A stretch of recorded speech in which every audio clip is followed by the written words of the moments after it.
Once upon a time, in a cheerful village by the edge of a bright green forest, there lived a little paintbrush named Poppy.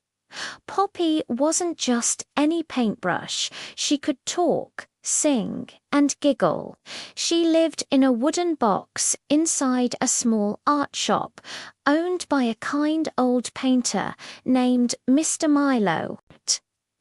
Every morning, Poppy watched Mr. Milo paint the most beautiful pictures: golden sunsets, dancing flowers, and smiling children. She dreamed that one day she too could paint something wonderful that would make people smile. But there was one small problem. Poppy had never been used.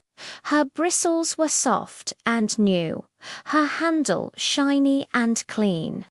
Every time Mr. Milo painted, he chose another brush. Poppy would sigh quietly and whisper, "Maybe tomorrow," one night.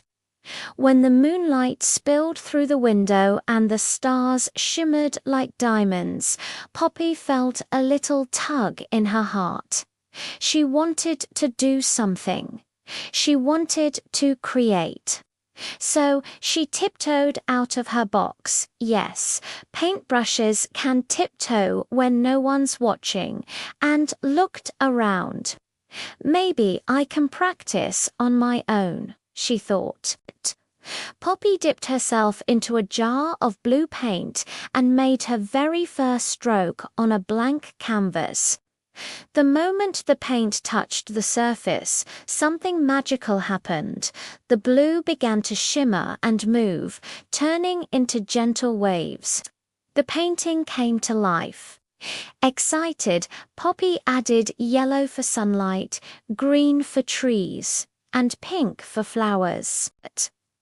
The more she painted, the more the pictures glowed and sparkled until the whole room filled with light. But suddenly she heard a soft cry. "Help, help!" It came from the painting itself. Poppy jumped closer and saw that the waves she had painted were too big. A little paper boat was caught in a storm. "Oh no," she gasped.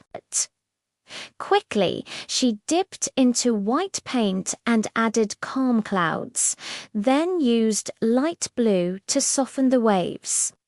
The boat began to float peacefully again. "Phew," said Poppy. "That was close." As dawn approached, she realized the painting wasn't just a painting anymore. It was a door. The canvas shimmered like water, and when she stepped closer, it pulled her right in.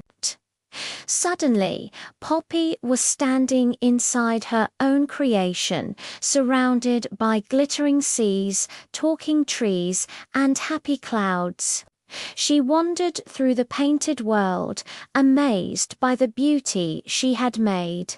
But soon she noticed some sad grey patches spreading across the sky. The colours were fading. "Oh no," she said softly, "I must fix this." Poppy hurried to paint more colour, but her paint jars were empty. That's when she heard a tiny voice say, "Colors come from feelings." It was a rainbow bird perched on a tree branch. "If you want to bring back color, you must paint with your heart." Poppy thought about everything that made her happy: the warm sunlight, Mr. Milo's smile, and the joy of painting her first picture. She closed her eyes and painted again, this time using her imagination instead of jars.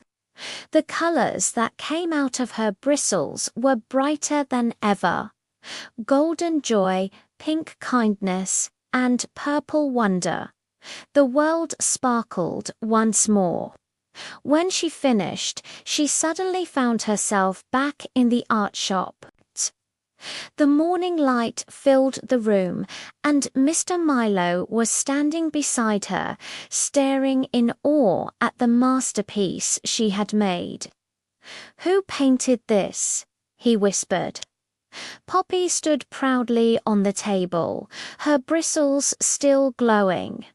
Mr. Milo chuckled and said, "Ah, so it was you. My little brush." From that day on, he used Poppy for every new painting. Together, they created art that filled the whole town with happiness. Children came to the shop to see the magical brush that painted dreams. And Poppy would sometimes wiggle her handle just a little to make them giggle. And every night, when the stars twinkled outside, she whispered softly, "Dreams are just colors waiting to be painted." And so, the little paintbrush who once sat unused became the most beloved artist in all the land, not because of her colors, but because she painted with her heart.